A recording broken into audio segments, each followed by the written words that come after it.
A graça e a paz de nosso Senhor e Salvador Jesus Cristo, meu irmão e minha irmã.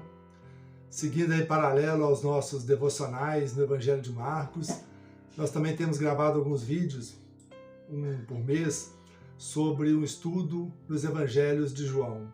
Então hoje nós vamos no quarto vídeo, no capítulo 4, do versículo 43 a 54.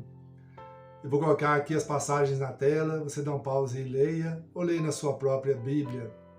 Depois nós damos prosseguimento.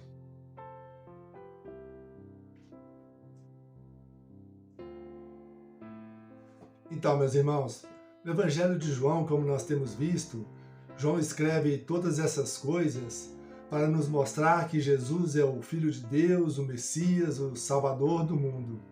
E para que todo aquele que nele crê, assim como eu e você, possamos ter a vida eterna. O primeiro milagre de Jesus foi transformar água em vinho aqui no Evangelho de João. Ele faz isso em Caná da Galileia. Agora este vai ser o segundo sinal que Jesus faz na mesma região, após ter feito outros milagres em Jerusalém. Nós vimos que Jesus saiu de Jerusalém ao sul, estava subindo ao norte. No meio do caminho ele para e tem um encontro com a mulher samaritana, aquela mulher que era excluída pelo seu povo porque tinha uma vida moral reprovável, tanto que ela tinha que buscar água sozinha no poço, subindo ao monte ao meio-dia, um calor muito intenso. Mas aquela mulher conversou com Jesus, teve um encontro com Jesus, Jesus se manifestou a ela como o Salvador do mundo e ela alegremente e transbordante correu para anunciar a seu povo que ela tinha conhecido o Salvador do mundo. Então, meus amados, ela largou tudo. E a palavra de Deus nos mostra quão maravilhosos são os pés, quão formosos são os pés dela e os nossos pés, daqueles que anunciam as coisas boas.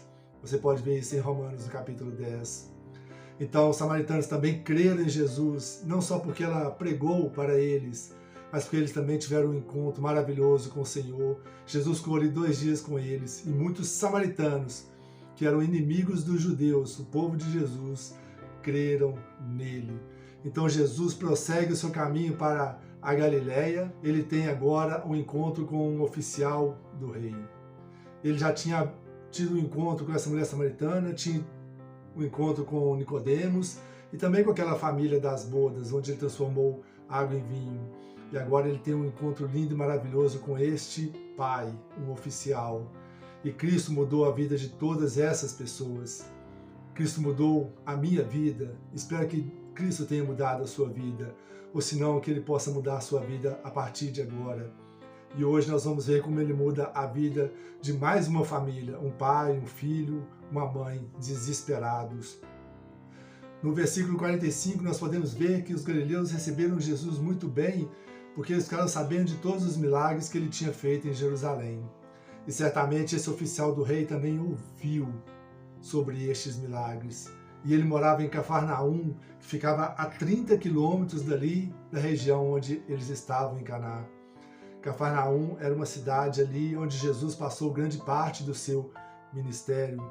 Provavelmente ele morou ali com Pedro, na família de Pedro, com Pedro, André. Inclusive ele curou a sogra de Pedro ali naquela região.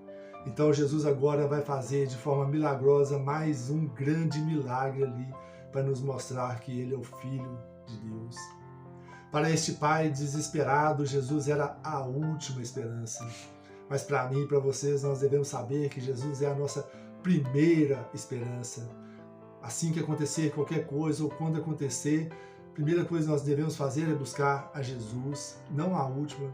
Por mais difícil que seja, por mais desesperador, por mais drástico que seja, a nossa primeira ação deve ser sempre buscar a Jesus em oração, em humilhação, em súplica e em confiança.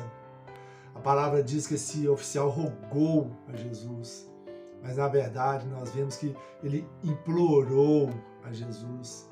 Imagina só um oficial do rei, uma pessoa que tinha status, autoridade, poder, riqueza, se humilhando perante um galileu, um homem, um carpinteiro chamado Jesus de Nazaré.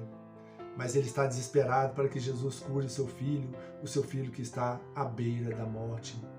Imagine quão triste é para nós, pais e mães, ver os nossos filhos desenganados, à beira da morte, morrendo. Mas Jesus vai testar a fé deste homem, que vai dizer só algumas palavras para ele. E esse homem vai demonstrar a sua fé de uma forma tão grande que ele implora a Jesus mais uma vez. Ele pede 2 vezes. Meu irmão, que ato de humildade. Ele vai demonstrar que sua fé não é uma fé simplesmente intelectual, uma fé vazia, uma fé rasa, mas sim uma fé prática, uma fé que age e que está disposto a acreditar em Jesus com todo o seu coração. Assim também deve ser comigo e com vocês. Nossa fé pode estar sendo testada neste momento por algo que estejamos passando. Muitas vezes e muitas mesmo, eu pego me refletindo por que as coisas têm que ser tão difíceis. Nós pensamos de uma forma, queremos de uma forma, até pedimos a Deus que seja de alguma forma, mas às vezes não é como nós imaginamos. Mas será que a nossa fé é como a fé deste oficial? Uma pessoa que nem era cristão, que nem era crente, será que nós passaremos nesses testes? Então Jesus vai simplesmente dizer para aquele homem: vai, o teu filho vive. É uma palavra de cura, uma palavra de poder e autoridade, e no mesmo instante, a 30 quilômetros de distância, o filho daquele homem ficou curado, ficou sarado. Aquela febre que era para a morte logo o deixou. Mas Jesus disse só palavras? É isso mesmo, irmão. Não era isso que aquele pai esperava, certamente, porque ele imaginava, de certo, que Jesus o acompanharia por uma jornada de um dia de viagem, que ele poderia conversar com Jesus, ouvir de Jesus. Jesus entraria de uma forma esplêndida, espetacular na sua cidade, na sua casa, colocaria as mãos sobre o seu filho, faria ali uma oração poderosa e entregaria seu filho sã e salvo em suas mãos. Era isso que eu imaginaria. E afinal, não foi isso que Jesus fez muitas vezes? Não foi isso que Jesus fez com a filha de Jairo, um chefe da sinagoga que estava morta? Ele foi lá e colocou as mãos sobre aquela garota de 12 anos e ela ressuscitou. Não foi assim também que ele fez com o filho da viúva de Naim, quando ele tocou simplesmente naquele caixão e aquele jovem se levantou? Não foi assim que ele fez com a sogra de Pedro, né, que nós falamos aqui, que ele tocou nela e a febre a deixou e logo ela passou a servi-los. Ela ficou prontamente sarada. E Jesus fez isso até com leprosos, meus irmãos, que era proibido pela lei dos judeus tocarem leprosos, mas Jesus tocou neles. Mas com esse pai foi diferente, ele disse só uma palavra: vai, o teu filho vive. E este pai resolve acreditar, ele confia nas palavras de Jesus, e ele sai correndo na expectativa de chegar o mais rápido possível em casa, lutando contra o tempo, porque ele morava a uma certa distância. Este oficial sai deste encontro com Jesus sem ver, sem ter provas de que este milagre possa ter acontecido. E isso é que é a fé verdadeira, não é? A fé de quem obedece ao Senhor Jesus Cristo, mesmo sem ver. Porque o autor aos Hebreus vai dizer que a fé é a certeza das coisas que nós esperamos e a prova das coisas que nós não vemos.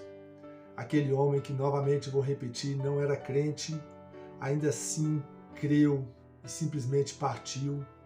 E nós temos crido dessa forma, sem ver, ou somos como Tomé, que precisamos ver para crer.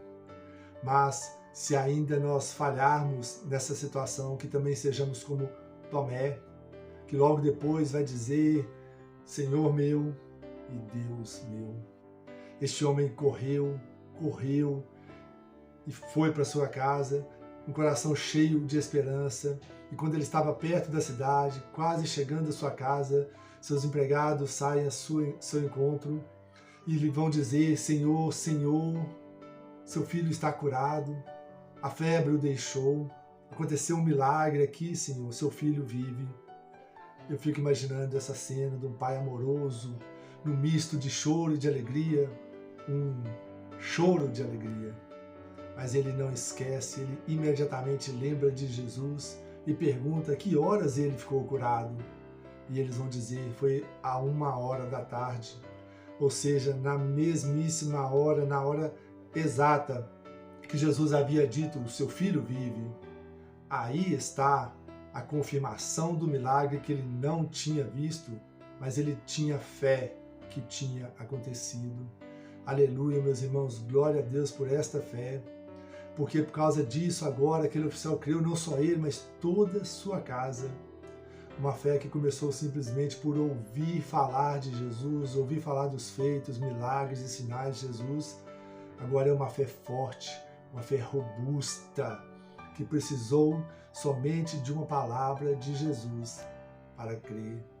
E isso está nas Escrituras, é só você abrir aí a sua palavra em Romanos 10, 17, que vai dizer que a fé vem pelo ouvir e ouvir a palavra de Cristo. É ouvir sobre Cristo, é ouvir diretamente o próprio Cristo. Enquanto, infelizmente, outros ouvem, domingo após domingo, semana após semana, mas não creem.